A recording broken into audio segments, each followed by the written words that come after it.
Ito po yung ating pusit. Simple lang po ang ating mga ricado. Ito lang po.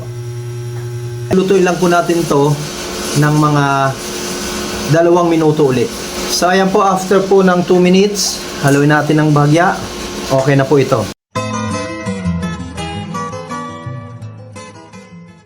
So mga kawats and learn, samahan niyo po ako. Ganito po ako magluto ng adobong pusit. Sundan niyo po ang aking gagawin. Napakasimple, pero masarap. Watch and learn. Ito po yung ating pusit. Simple lang po ang ating mga ricado. Ito lang po. Ayan. So, ang una ko pong gagawin, ganito. So, ayan. Magpapakulo po muna ako ng tubig. So, hanggang kumulo. Then, lagyan po natin ng kaunting asin. Ayan. Hanggang siya po ay kumulo. Takpan po muna natin. So, pag ganyang kumulo na, ilagay na po natin ang ating pusit. So, ilalagay lang po natin siya, saglit na saglit lang. O, mga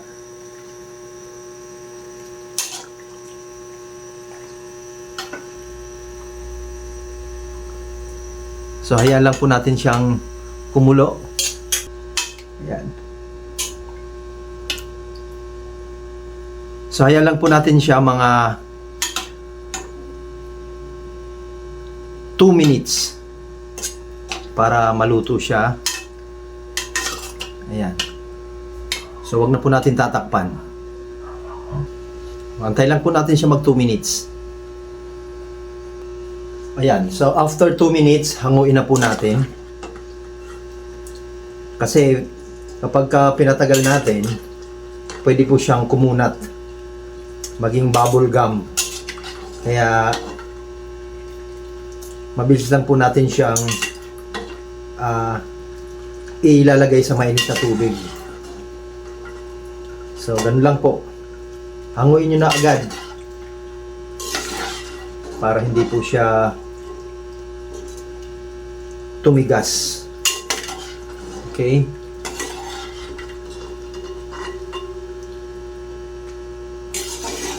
Yan po natin siyang tumiktik. So, nilagay ko po siya sa parang strainer para hindi po siya mababaran ng tubig. So, ayan. So, ang nilagay ko lang po dyan sa tubig na yan ay asin lang para magkaroon siya ng kaunting lasa. Ganun lang po, mga kapatid. Then, pagkatapos nito, igigisa na po natin. So, ngayon naman po, magigisa na po tayo ng ating bawang sibuyas. So, ayan, ilagay na po natin ang ating bawang para ang ating buhay walang kalawang. Wow!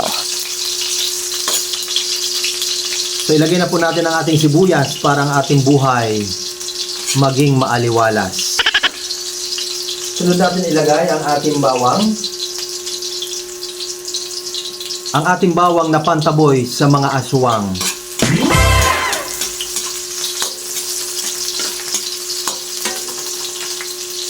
Saka naman natin ilagay ang ating kamatis, pampaganda ng kutis. Wow!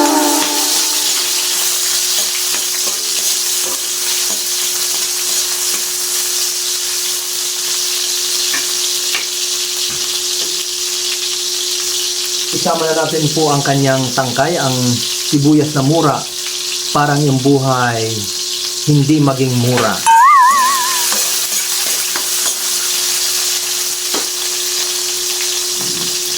Saka ibuhos natin ang kanyang pinagbabaran kanina.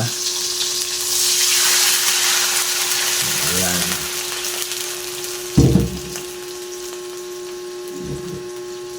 So, dagdagan natin ng kapiraso. Kaya hindi po dapat natin itinatapon ang pinagbabaran. Dahil yan po ay magagamit pa rin natin.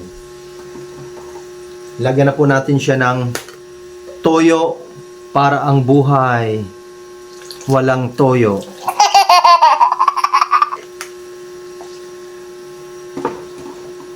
lagyan natin siya ng Knorr cubes, pork Knorr cubes. Ayan, para dagdag lasa. Para dagdag linamnam. Lagyan na rin po natin siya ng suka para ang buhay hindi sumala. Oh no! Yan, so takpan po muna natin yan. Po natin siyang kumulo para ang buhay ay walang kakulo-kulo. So, bali, lulutuin lang po natin ang kanyang pinaka-sauce bago po natin inilagay ang ating pusit. Okay. So, antay natin maluto muna ang kanyang mga rekado. So, pagka ganyang kumukulo na,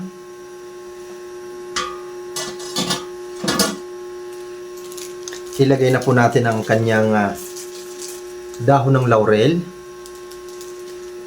At syempre, ilagay na po natin ang kanyang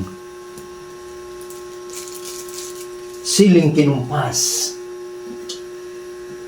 Saka natin tikman kung okay na ba siya. Wow. Ayos. So, hayaan lang po natin siyang kumonti ang tubig. Pero dahil sa medyo matabang-tabang pa, dagdagan natin ng toyo.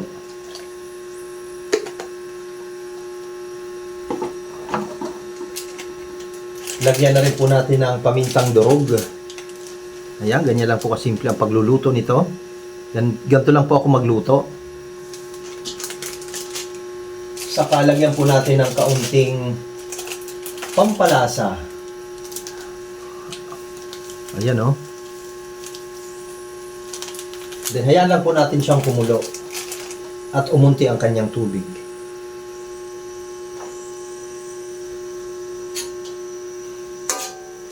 Umunti ang kanyang sabaw. So, iniiwasan po natin dito na kumunat ang ating pusit. Ayun, ayos na. Kaunting paiga na lang natin ang bahagya. Paigahin lang natin mga ka-watch and learn. So, kita nyo naman po. Wow! Kulong-kulo siya. So, ayan, dahil kakaunti na po ang kanyang sabaw. So, ilalagay na po natin ang ating pusit at lulutuin lang po natin to ng mga 2 minuto ulit.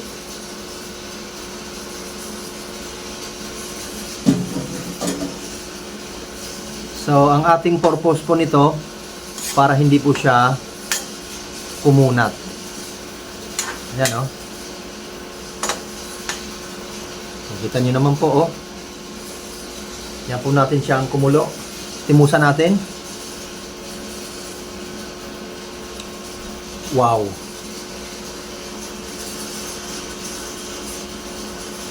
So, ayan po, after po ng 2 minutes, haluin natin ng bahagya. Okay na po ito. So, ready to serve, mga ka-watch and learn. Maraming salamat po sa pagsama. Yan. Patay na po natin. Yan. Kain na na! Okay, so plating na po tayo, mga ka-watch and learn. Ito na po. Ang ating masarap na adobong pusit. Di ba? Oh.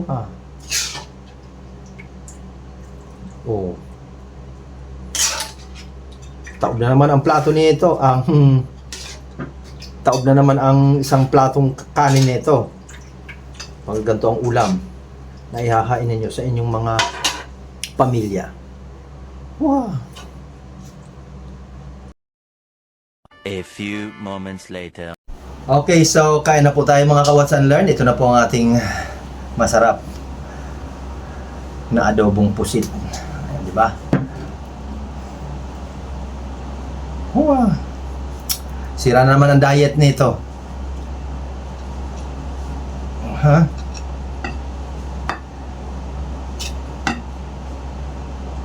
Siyempre, bago po tayo sumubo ay magdadasal po muna tayo. Bless us, O Lord, in this day gifts which you are about to receive from the bounty through Christ our Lord. Amen. Kaya na po tayo.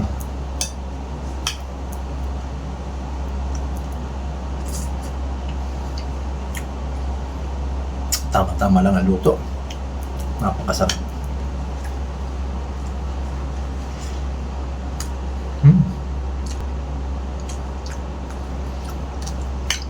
So, ganun lang po kasimpleng iluto ang adobong pusit para hindi po siya kumunat. Diba? So, bibigyan ko po kayo ng matindi-tinding kagat.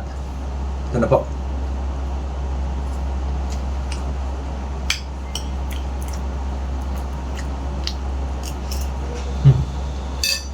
Bye-bye po. Please don't forget to subscribe my YouTube channel.